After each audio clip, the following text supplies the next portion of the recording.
take 15. I need to stop contradicting myself and just stick to the one point of the story instead of trying to make it like a multi-point starfish story or something. So I want to talk about this customer right below my microphone. I'm kind of blowing through this part because I've done it 14 times now. And how I sold them on data recovery and reinstalling Windows by explaining to them that my time is not worth anything, but their time is. So this is a new technique that I've been working on recently and critiquing myself as I found certain aspects of it to work better than others. So one of the things I get asked often, which anyone in the service industry I'm sure gets asked, is why do you charge this much for this service? Whether it's selling pastries at a pastry store or fixing computers in a computer shop or working on a car in a garage. Pretty much anyone in the service that offers a service gets asked why they charge a certain amount. And that's a good, normal question to have. So I was explaining to her exactly all the full breakdown of my pricing and how everything kind of makes sense, which is a good thing for a business pricing to do, is make sense. So I was telling her that I charge this much per gigabyte on data recovery plus this much for the storage medium.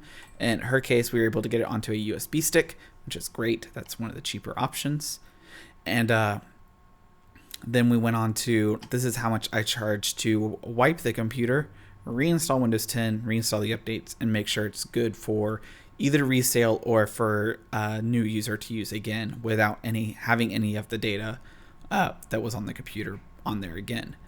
And she was asking why I charged that much and if that was for the Windows 10 key, that because her idea was that a portion of what she was paying was going to reactivate Windows 10. When I explained to her that Windows 10 key is stored on the motherboard and I was able to reuse the key, of course the question comes up, well, why do you charge this much if it's not costing me anything to reinstall Windows? So then I go to explain that, well, I can stop it after I wipe the computer. Since you don't know how to wipe the computer, I can wipe it for you, and then you can install Windows 10. It's completely free online. You just download it onto a USB stick, and then you can boot from that USB stick, install Windows 10, and then install all your updates and do whatever customization you like within the Windows 10 settings. And when she asked the question that I love it when people ask this, all right, how do I do that? I'm okay with giving people advice. That is what I'm here for. That is why I'm in business. But to give people directions on how to do my job, that's where I start to get a little bit bitter. And as a human, that might be a flaw. But as a service provider, that's like why I'm here. That's why I'm in business. But I go ahead and tell her, oh, it's easy. So first you need to just type into Google search, Microsoft Windows 10 ISO download.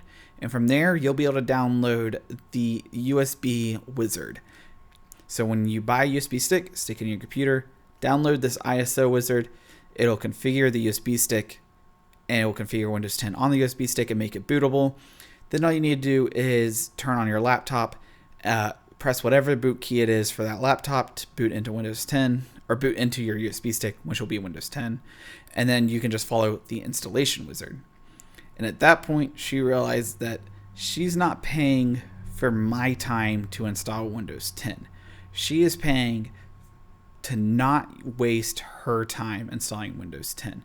While it takes me an hour, or if I try to film a video before I do it, 7 hours apparently, it saves her the 4 hours it would have taken her to install Windows 10, simply by having to go get a USB stick, download the ISO, figure out how to install it, watch some 12-year-old on YouTube teach you how to do it. Not the worst thing, that's how we all learn, but it would take her so long that it would be more beneficial for her to pay me to do it. And I found that this technique has actually worked out very well in my favor, not to show customers that just when they ask me, why do you charge this much for a service when you're only working on it for an hour? That's, for somebody to be making an arbitrary number, $100 an hour to do something that they do all day, every day, they're thinking if you work 8 hours a day, you're making $800. That's not quite the case, of course. If you're a small business owner, you understand that just because the customer gives you a certain amount of money doesn't mean you actually make that money. There's things called like bills, but customers don't always comprehend that part of what you're putting into your pricing, but they can very easily understand that their 4 hours of their time might not be worth $50. And simply the headache of trying to have to figure it out may not be worth that $50 or $100 or whatever it is. And by showing customers that you're charging to save them time rather than you're charging them for your time, I found it's a very different take. I haven't seen any other businesses use this yet. And I feel like, I don't even know where I got it. It just kind of clicked, I guess, that I was starting to use this method instead. And so I've been working on critiquing it. And I'd like to know your opinion.